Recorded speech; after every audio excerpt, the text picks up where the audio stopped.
hopefully we'll get something done together. I hope so. Okay, what else is coming up in the...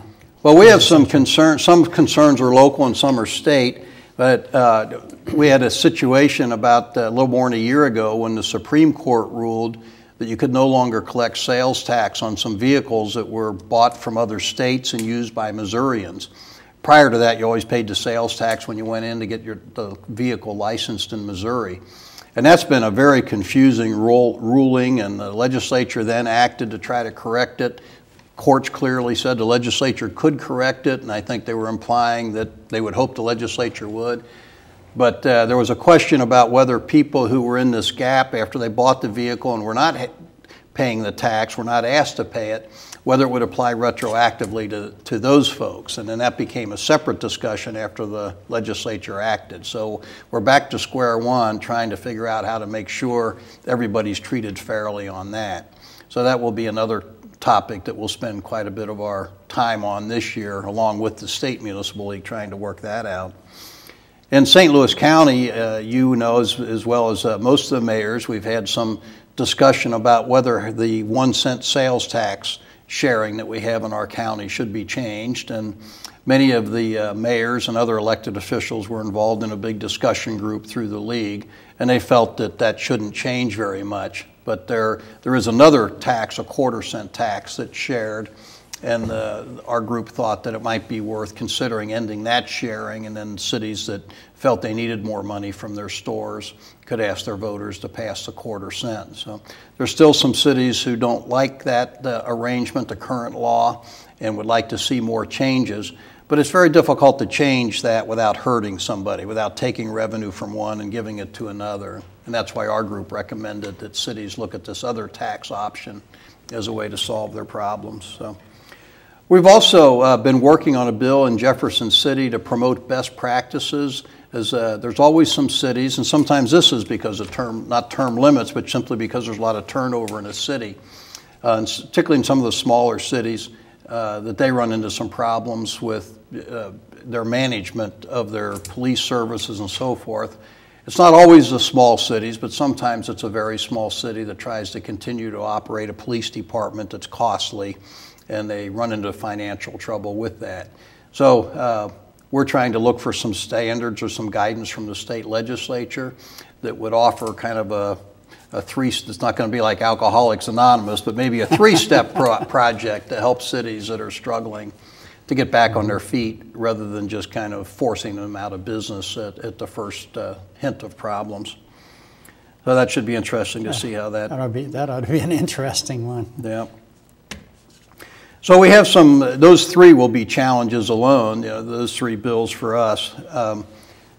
There's always some perennial concerns, and that is that the legislature not mess around too much with municipal tax authority in general, because if they offer a tax break here, then we're trying to figure out, well, who has to pick up that slack? It usually falls on the back of the common man, and that can be a problem. So we ask the legislators to work closely with us on that.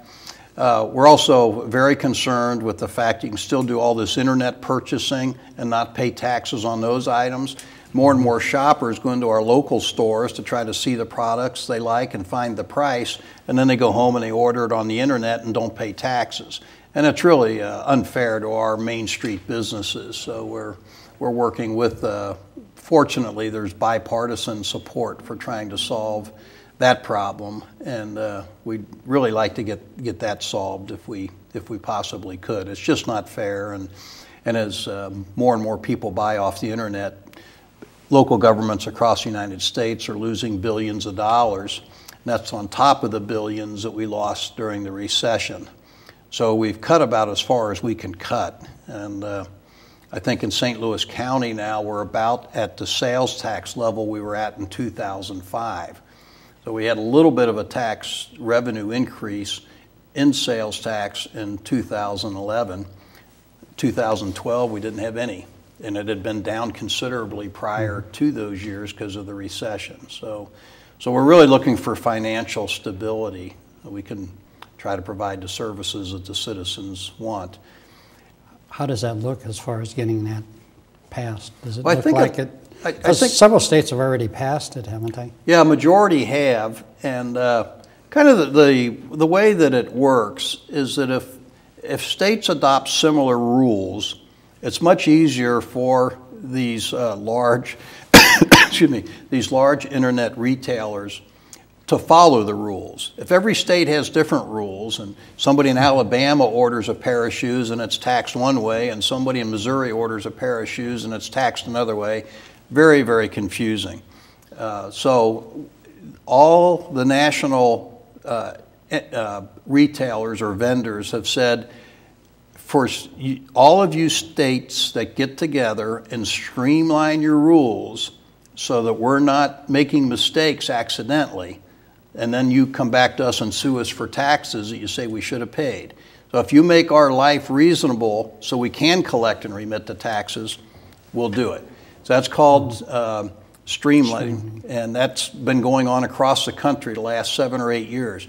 I'm guessing there was pretty good support for it last year, but I think because it was an election year, maybe just because the word tax is associated with it, the legislators didn't get around to doing it in both the House and the Senate. But I'm hoping there'll be a little more favorable treatment of that, because it just hurts our Missouri businesses so much for people to come in, look at everything they have on their shelves, then leave and buy it from an internet vendor. It's not in Missouri. So, so we need this Main Street fairness. Sounds good. I noticed one here in the Senate. It's a Senate bill to eliminate the solid waste management districts and also reduce the landfill tipping fees. Yeah. That is of some concern to me, and we're going to try to get more numbers on this from the state. But in 1990, Missouri passed landmark legislation where they increased the amount that the trucks had to pay when they went to the landfills in terms of, it's called a tipping fee, and part of that went to the state, and then part of that was sent back to local governments through these solid waste districts. And we've dramatically reduced the amount of trash that gets buried in the landfill, because it's cheaper to pull it out and recycle it. Never let it go to the landfill. Pull it out at your home and put it in a recycling bin, so we can get that to recycling centers where they pay for it. So it's foolish to bury it. Well, the state has fallen on some tough times with its own budget because of some legislative action and because of the recession. So they'd like to cut out the districts and lower the fee on haulers and centralize it all through the state government. And we generally find in Missouri that things are a little bit better if they're decentralized than if they're centralized. Also, there's a little bit of a benefit to the communities that have landfills. They get to keep a little more of that tipping fee in the process of the state collecting it, because they host something that's not loved by many residents. So in exchange for hosting these undesirable landfills, those communities get more money. And it could be, if all this money goes to Department of Natural Resources, that they end that. And that could cost St. Louis County quite a bit of money. So we're looking into the various options that are raised by this particular bill. Now, what was really interesting is the senator that brought this up represents Randolph and Boone counties. Actually, he's an attorney, and he used to work for the Department of Natural Resources. Oh, okay. And I think he has some interest in trying to get more money into the department. But we want to make sure it doesn't mean less for the community. So we will be meeting and discussing this, and it will be subject to the hearings that we talked about earlier, so people will have an opportunity to weigh in. Sounds good. Another one I noticed, there's several bills on it to require a joint election of the governor and lieutenant governor, which seems to make a lot of sense. Yeah, there's different bills like that that are floated, and I don't know if that'll get legs this year and move along in the hearing process, or if that'll be one that'll fall by the wayside. But be interesting to see. Of course, you know, that's how we do the president and the vice president. They're the same party and run on a ticket, but in Missouri they're not. And so let's see where that goes. What the debate will be on that. A couple unusual ones I found here is there's a bill that allows the marshal of the city of Farmington to abate nuisances without notification, and they can bill the property owners for the abatement, which is kind of strange for them to have a bill to do that in the city. Yeah, normally there's a strange, what you would call due process, where you have to post notice or give notice, and the courts take that very seriously. Before the government can come onto your private property and abate a nuisance, the homeowner's got to get fair notice. Now, some homeowners monkey around with that. They'll let their grass grow, they'll get the notice, then they'll wait till the hearing date's scheduled, then they'll run out and cut the grass. Then they'll start all over again, let the grass grow, city goes out and gives them a notice, then they have the hearing, then the homeowner goes out and cuts the grass. So this could be a month each time, and it runs up the bills of the citizens trying to do this. Of course, the neighbors hate it because the grass grows, for a month without being cut. So some people manipulate the system, and I'm not sure what's going on in Farmington, but I'm guessing that I was surprised it was just, one city. Yeah, they must have a problem there, then the legislator's trying to make a point. Yeah, as we begin to wrap up here, there's another one that's kind of interesting. It requires the legislative session to end in late March rather than mid-May. So, yeah, that's kind of unusual. It's probably filed by somebody favoring smaller government. There's a few states that only meet every other year, actually, but I think there's some who feel like, well, if the House is going to be bickering with the Senate and they're not moving the House bills ahead, and the Senate isn't moving the House bills, and the House isn't moving the Senate bills, and they're not working hard enough, then why go on until the middle of May? Let's just get the work done more quickly and end at the end of March. But it does, maybe that comes a little bit from also people who favor these term limits.